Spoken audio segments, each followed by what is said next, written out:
2023 సంవత్సరం డిసెంబర్ మాసంలో 15వ తారీఖు నుంచి 31వ తారీఖు మధ్యలో టారో కార్డ్ ప్రిడిక్షన్ ద్వారా ధనుస్సు రాశి వారికి ఎలాంటి పరిస్థితులు ఉన్నాయి చూద్దాము. సో ఉద్యోగం చేసే వారికి మాత్రం కొన్ని ఏదో వాళ్ళు చేసిన పాస్ట్ లో చేసిన కొన్ని మిస్టేక్స్ అనుకోండి. సో వాళ్ళకి వాళ్ళ పడిన నిందనే అనుకోండి, వాళ్ళు చేసిన ఎన్నో కొన్ని ఆఫీస్ పరంగా వీళ్ళు చేసిన మిస్టేక్స్ వల్ల కూడా వీళ్ళు ఇప్పుడు రియలైజేషన్ అయితే కనిపిస్తుంది. సో బిజినెస్ చేసే వారు చూస్తే మాత్రం కొంచెం ఓవర్ కాన్ఫిడెంట్గా వెళ్ళి తొందరపాటు నిర్ణయాలు తీసుకోకండి.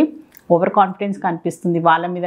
వాళ్ళకి ఏంటంటే ఆలోచన లేకుండా అన్నీ కరెక్ట్గా అవుతాయి, నేను చేసింది అంతా పర్ఫెక్ట్గానే ఒక ఆలోచన ధోరణి కూడా కనిపిస్తుంది. సెల్ఫ్ ఎంప్లాయిడ్ ప్రొఫెషనల్స్ ఎవరున్నా కూడా సో వాళ్ళని అప్డేట్ చేసుకోవాల్సిన అవసరం చాలా ఉంది. సో కొత్త సంవత్సరానికి తగ్గట్టుగా ప్లాన్ చేసుకుంటూ వాళ్ళని అప్గ్రేడ్ చేసుకుంటూ వాళ్ళని టెక్నాలజీని వాడుకుంటూ సో వాళ్ళ ప్రొఫెషనల్ పరంగా వాళ్ళు ఎలా గుర్తింపు తెచ్చుకోవాలి, వాళ్ళకంటూ రికగ్నేషన్ ఎలా తెచ్చుకోవాలి, వాళ్ళకంటూ స్టెబిలిటీ ఎలా తెచ్చుకోవాలని ఆలోచన మాత్రం కనిపిస్తుంది వీరికి. స్టూడెంట్స్లో చూస్తే కూడా ఏదో సెలబ్రేషన్ కనిపిస్తుంది. వీళ్ళు ఫ్రెండ్స్తో సెలబ్రేట్ చేసుకోవడం, ఫ్యామిలీ మెంబర్స్తో సెలబ్రేట్ అయితే చేసుకుంటున్నారు.